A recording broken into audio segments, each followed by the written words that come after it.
दोस्तों आज हम बात करने वाले हैं हाउस रेंट अलाउंस के बारे में, जिसे हम एचआरए कहते हैं शॉर्ट फॉर्म में।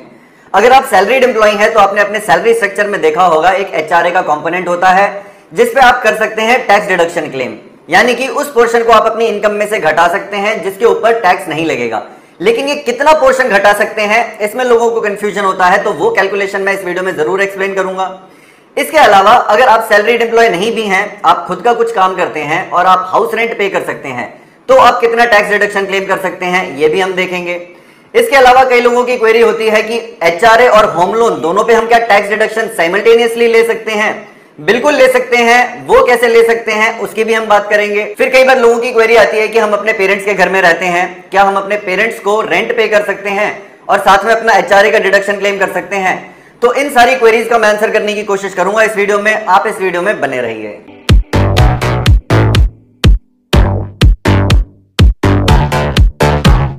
चलिए सबसे पहले हम बात कर लेते हैं सैलरीड एम्प्लॉइज की। सैलरीड एम्प्लॉइज कवर होते हैं आपके सेक्शन 10 13A के अंडर, और ये मिनिमम ऑफ 3 नंबर्स पे आपकी एचआरए डिडक्शन मिलती है। और ये 3 नंबर्स क्या हैं? एक तो हो गया आपका एक्चुअल एचआरए, सैलरी में आपका जितना भी हाउस रेंट अलाउंस का पोर्शन है वो।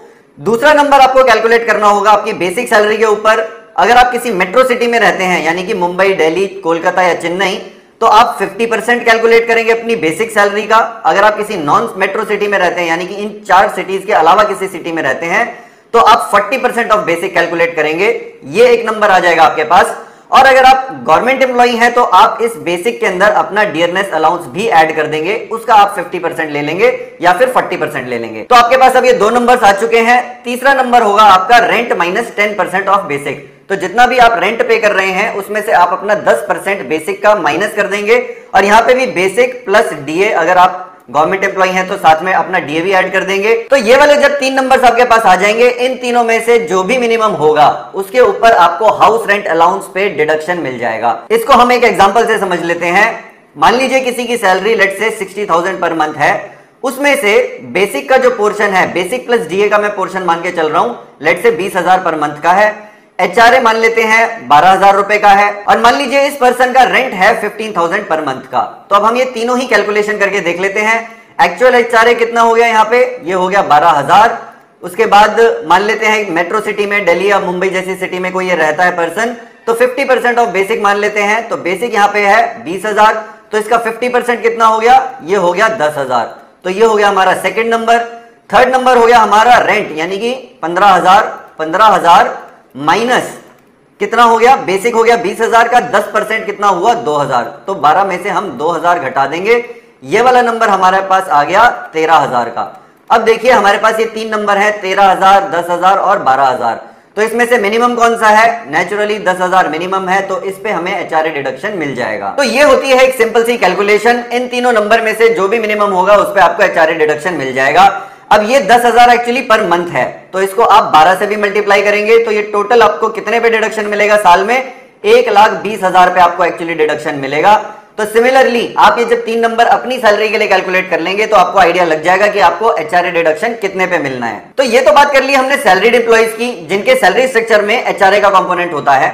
अब हम एचआरए और होम लोन का केस देख लेते हैं। बहुत लोगों का ये सवाल आता है कि क्या हम एचआरए का डिडक्शन और होम लोन का डिडक्शन साथ में क्लेम कर सकते हैं?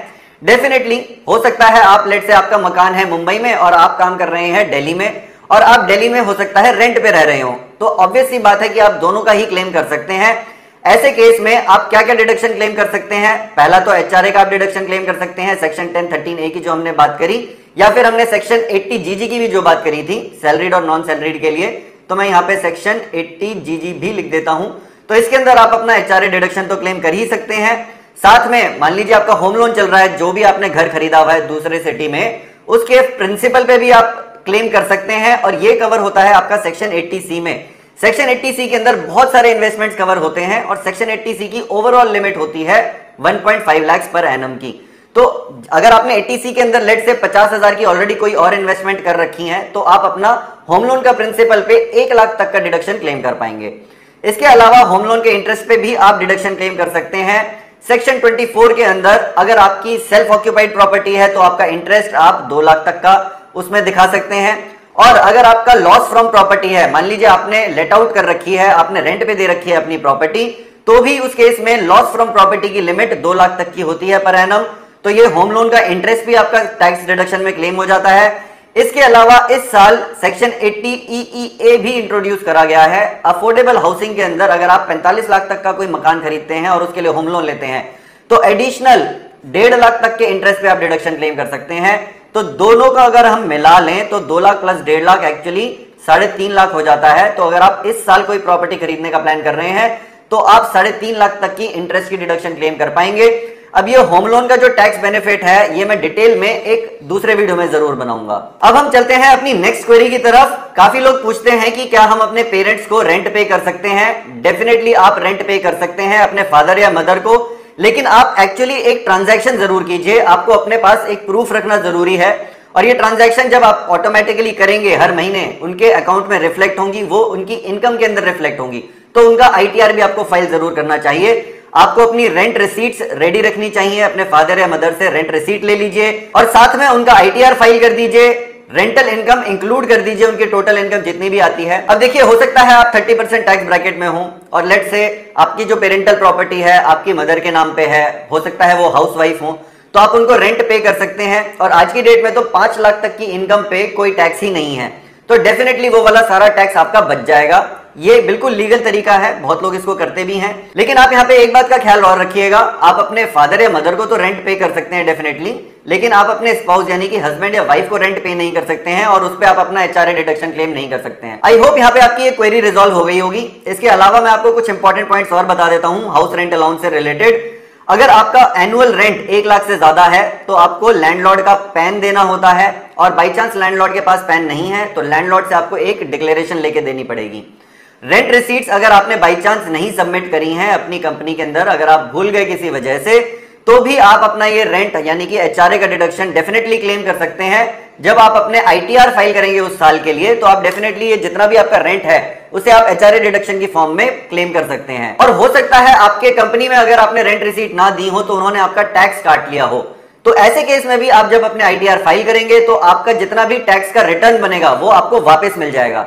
But at the same time आप ये जितनी भी रेंट रिसीट्स हैं ये एज अ प्रूफ जरूर रेडी रखिए। अगर by chance income tax department की तरफ से कोई क्वेरी आती है तो वो आप जरूर उनकी रिजॉल्व कर पाएं। मैं उम्मीद करता हूं ये वीडियो देखने के बाद आपकी HRA से रिलेटेड काफी सारी क्वेरीज रिजॉल्व हुई होंगी।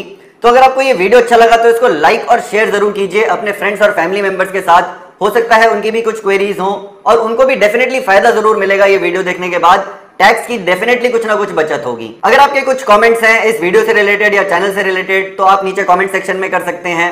अगर आपने इस चैनल को अभी तक सब्सक्राइब नहीं किया है तो नीचे से सब्सक्राइब करके अपने फोन में बेल आइकन को जरूर प्रेस कर लें जिससे आपको लेटेस्ट वीडियो का नोटिफिकेशन मिल जाए। तो मिलते हैं अगले एक ऐसे ही इंफॉर्मेटिव वीडियो में, तब तक सीखते रहिए, कमाते रहिए और हमेशा की तरह खुश रहिए।